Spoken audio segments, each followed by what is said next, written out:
smoke would dissipate into the night, and animals would be deterred from entering. He opened a book. There was just enough light in which to read. It was a book about the search to find happiness in the world. His cave lay in a forest deep in the Indian Himalayas, a half-day's walk from the nearest village or the nearest road, near the head of a slender valley. There were dozens of caves in this forest that had formed in the lee of boulders or by great stones fracturing apart to create caverns. Many caves were tall enough in which to stand and long enough in which to lie down. Some boulders were said to have been dropped by the gods, as who else could move such colossi of stone, while others had been left behind by similarly powerful forces of nature, great glaciers that had retreated up the valley long before. Many people had walked by these caves without a second glance, but over the years pilgrims and travelers of a certain type had found sanctuary in them, refuge from the elements or the world beyond. This traveler had sought out a cave. It was why he had come to this valley, to find a place in which to retreat and think about his life. There is power in the Himalayas' many mountaintops. They are purpose, made stone, offering paths to realization and a sense of profound achievement of strength, determination, and will at their tops.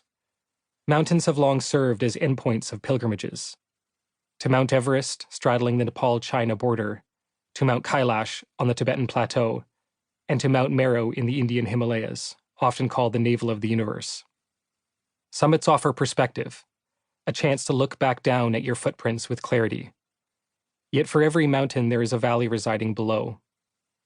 If the expanse of a desert humbles, and the restriction of a forest disorientates, the intimacy of a valley comforts, providing tranquility and a shield from the forces of exposure.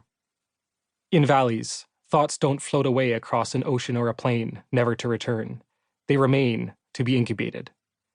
Around the world, seekers climb mountains to achieve that clarity or to be closer to their gods. But it is the valleys below in which their intentions solidify and from which they take their first steps. In these sanctuaries, pilgrims can bask in the possibility of what lies ahead and above. In his cave in the valley, the traveler crossed his legs and warmed his feet near the fire, drying his black leather boots at the same time. He drank water that he had collected from a nearby spring out of a metal mug, one of the few items he had brought with him.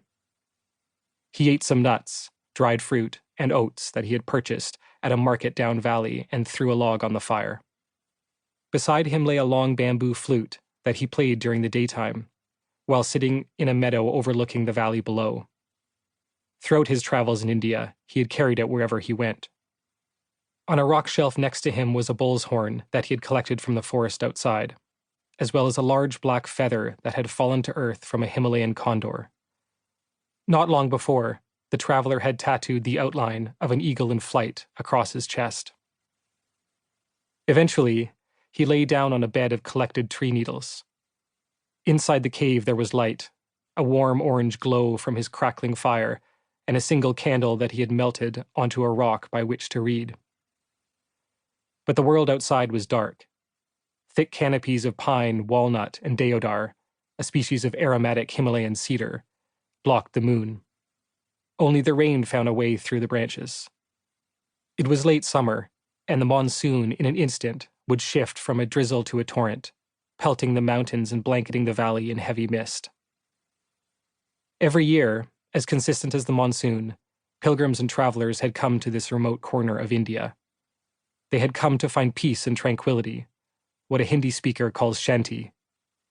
They had come to breathe mountain air, to walk ancient forests, and to hike through a valley in the most storied mountain range on earth. They had come to be closer to the gods in a place where Shiva, the most iconic deity in the Hindu pantheon, the great master of yoga and asceticism, and the supreme transformer of the world, is said to have meditated for 3,000 years. Some of the visitors had traveled peacefully, departing satisfied with their experience and keen to tread elsewhere, but others had not. The Parvati Valley is a seemingly idyllic corner of Himalayan India, with its big mountain vistas, forested glens, and quaint timber-framed villages clinging to its hillsides. It splinters off a part of the Kulu Valley, also known as the Valley of Gods. Named after a goddess itself, the Parvati Valley hosts its own compendium of legends and mystical stories.